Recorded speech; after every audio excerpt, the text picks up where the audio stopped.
सो केमती अच्छा पिलाने भलर अच्छा ना सेमती भल था स्वागत करुच्छी आप फेवरेट चैनल सुपर स्टडी को। तो पिलाने आमर जो +3 फास्ट सेमिस्टर आप जानते आपंकर इंटरनाल खूब शीघ्र होगा जाऊँगी। तो आपंकर से जो इंटरनाल अच्छी एमडीसी पेपर पिलाने एमडीसी पेपर एनवायरमेंटल एजुकेशन अच्छी आज आम तार गोटे इंटरनाल पेपर देखा। तो मुझे बस ये जिनसा कहीदेवा चाहे कि इंटरनाल आपण कॉलेज उपर डिपेंड करे कि कॉलेज कौ विषय को नहीं इंटरनाल कर कौ पैटर्न में इंटरनाल करिवो। ठीक अच्छे कारण आपड़ ये जानते कि 10 मार्क ही आपंकर एमडीसी कारण एमडीसी गोटे जो एनवायरमेंटल एजुकेशन अच्छी से प्रैक्टिकल सब्जेक्ट। तो प्रैक्टिकल सब्जेक्ट रे आपंकर 10 मार्क ये कौन हम ना आपंकर एग्जाम हम ये जो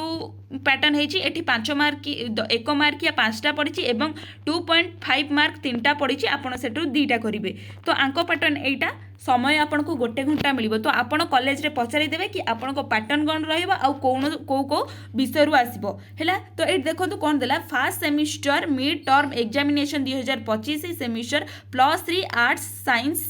कॉमर्स बोधे ये लिखा भूली जाइए कॉमर्स सब्जेक्ट कौन रहा एनवायरमेंटल एजुकेशन बा एमडीसी। तो फास्ट क्वेश्चन पिला माने आमे देखिबा कि आमर फास्ट क्वेश्चन कौन अच्छी कि परिवेश शिक्षा कौन व्हाट इज एनवायरमेंटल एजुकेशन। ये जो एनवायरमेंटल एजुकेशन अच्छी यहाँ गोटे मोस्ट इंपोर्टेंट आउ सिलेक्शन क्वेश्चन रहा आपण मानक पाई कि एनवायरमेंटल एजुकेशन रो सिलेक्टेड क्वेश्चन आपण सेमिस्टर रे या निश्चिंत पाइबे देखिबे। तो ये जो परिवेश शिक्षा रहा ये परिवेश शिक्षा कौन पिला माने ना परिवेश शिक्षा होची एमिति एक शिक्षा जहाँ परिवेश विषय रे अधिक ज्ञान प्रदान करिथाय। परिवेश को आमे केमिति सुरक्षा देबा परिवेश को आमे स्वास्थ्य एवं संपद बोली केमिति ग्रहण करिबा एवं परिवेशर केमिति समस्त समस्या को समाधान करिबा जहाँ विषय रे आमको कोठु दे ज्ञान मिली थाए एई परिवेश शिक्षा रु आमको ज्ञान मिली थाए। परिवेश शिक्षा को पढ़िले ही आमे एई सब ज्ञान पाई परिबा बुझिएला। तापर क्वेश्चनटा पिला माने देला कि जैव विविधता कौन ये जो जैव विविधता देला व्हाट इज बायोडाइवर्सिटी से बायोडाइवर्सिटीटा कौन पिला माने कि जैव विविधता कौन। तो जैव विविधता होची पृथ्वी रे थिबा समस्त जीव जेमिति के कीट पतंग हो पशु पक्षी हो जाऊ वृक्षलता हो जाऊ इवेन मनीष भी हो जाऊ सेमानक रहणी एवं जीवन शैली रे जो पार्थक्यता रहिला ताहाको आमे जैव विविधता कहि थाउ। गोटे मार्क क्वेश्चन आपन को जेमिति सैटिस्फाइड लागिवो आपन से हिसाब रे आंसर देबे। देन पारिपार्श्विक ज्ञान कौन इकोलॉजिकल आमर जो what is the meaning bye ecological.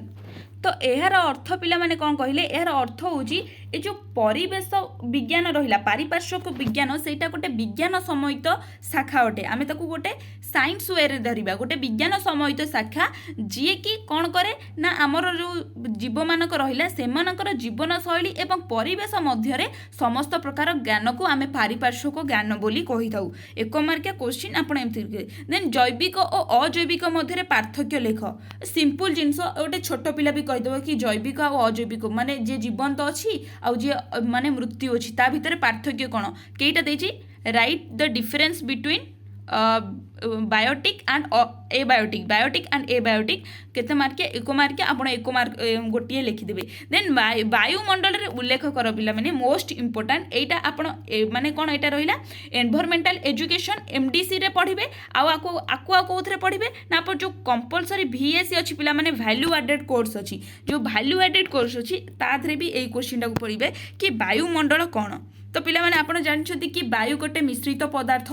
ना नहीं से जबक्षारजान अम्लजान अंगारकाम्ल यही सबू थाए। तो यही वायुमंडल होची गोटे मिश्रित जो थे कि यही सबू थाए जहाँकि मनुष्यर जीवन माने निश्वास प्रश्वास रे मनुष्य नुहे अन्य समस्त जीवंत मध्य जेमिति वृक्ष लता जे सब जीवंत जिनस अछंती सेमानकर तार गोटे अपरिहार्य अंश।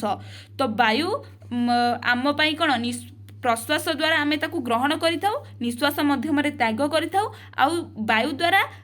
उद्भिद मानकर मध्य किछिटा हेल्पफुल जिनस होता है जो मैंने से आलोक श्लेषण प्रक्रिया द्वारा